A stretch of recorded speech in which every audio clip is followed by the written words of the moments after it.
तो hello and welcome back दोस्तों, एक बार फिर से स्वागत है आप सभी का आपके अपने प्यारे चैनल और हिंदी की इस महाभयंकर क्लास पर। आज की इस महाभयंकर क्लास पर हम लोग स्टार्टिंग करेंगे सेकंड क्वेश्चन की, क्योंकि आपको पता है कि आपके हिंदी के पेपर में मैंने पहला क्वेश्चन करवाया है। पहले क्वेश्चन में काखा गागा करके 5 क्वेश्चन आते हैं जो कि बहुविकल्पी होते हैं, जिनको मैंने 5 वीडियो के माध्यम से कंप्लीट किया है, यानी कि हर एक वीडियो में 1 नंबर का पढ़ाता रहा हूँ। तो उन 5 वीडियो को अगर अभी तक आपने नहीं देखा तो प्लेलिस्ट बनी हुई है, जाकर के देख लीजिए बेटा। 5 नंबर यहीं से आएंगे, यकीन मानिए। जो करा दिया है उससे बाहर नहीं जाएगा।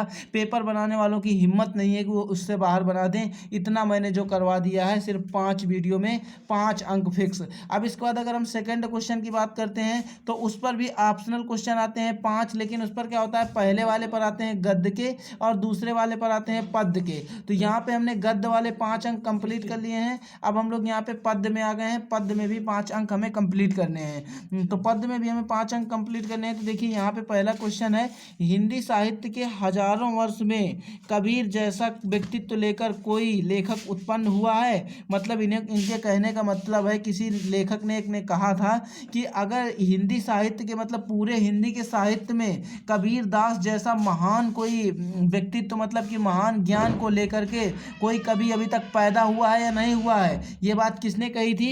तो ये बात बेटा आचार्य हजारी प्रसाद द्विवेदी ने कही थी कि कबीर दास जैसा अभी तक साहित्य में, हिंदी साहित्य में लेखक पैदा नहीं हुआ है, और न कह रहे थे पैदा होगा।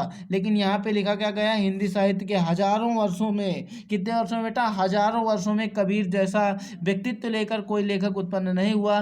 तो वो किसने कहा था? हजारी प्रसाद द्विवेदी ने कहा था। हजारी प्रसाद द्विवेदी के फेवरेट कब थे? कबीर दास। और मोस्ट इंपॉर्टेंट नॉलेजेबल कब थे? ठीक है। तो यहाँ पे ऐसे ही 5 क्वेश्चन, एक क्वेश्चन दिया जाएगा और 5 आपको ऑप्शन दिए जाएंगे। इसमें से एक ऑप्शन आपको टिक करना होगा जिसमें ये सही था। इसके बाद है, कौन सा कवि ज्ञानाश्रयी शाखा से संबंधित नहीं है?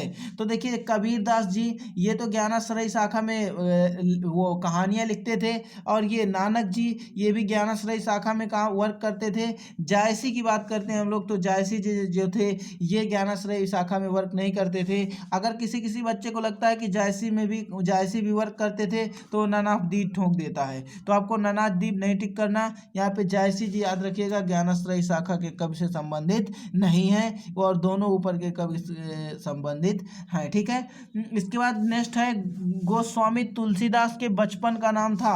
तो इनके बचपन में बेटा, इनको गरीब थे ये, तो गरीब लोगों की तरह इनको चिढ़ाया जाता था, बोला बोला कर करके, बोला बोला करके। तो जब ये अपने गुरु के पास पहुंचे थे तो इनके गुरु ने इन्हें एक नाम और दे दिया था, राम। और ये जो बोला कहा करते थे तो इनमें बोला लगा दिया था, तो इनका टोटल नाम बन गया था राम बोला।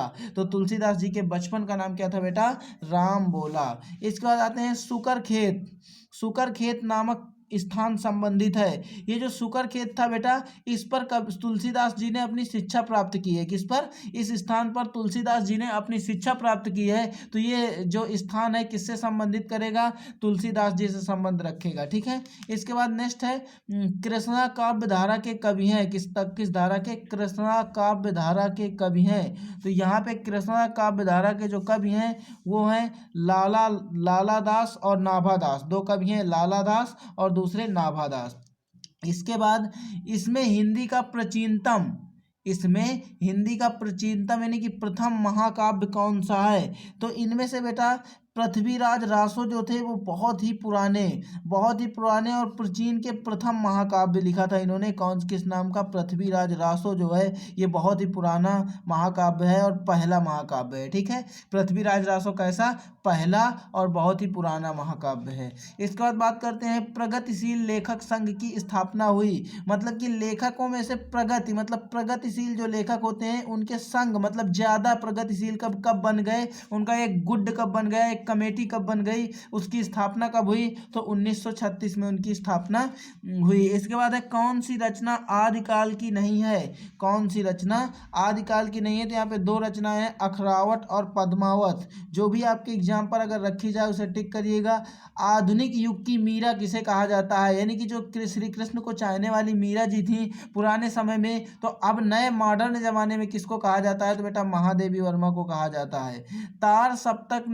तार सप्तक के वैज्ञानिक हैं, मतलब तार सप्तक का वो प्रकाशन कब हुआ था और तार सप्तक के वैज्ञानिक कौन है, ये आप लोग कमेंट करके बताएंगे। बहुत ज़्यादा जहर क्वेश्चन है, इंपॉर्टेंट है, कल की वीडियो में इसे मैं बताऊंगा। तो मिलेंगे बेटा नेक्स्ट क्लास पर।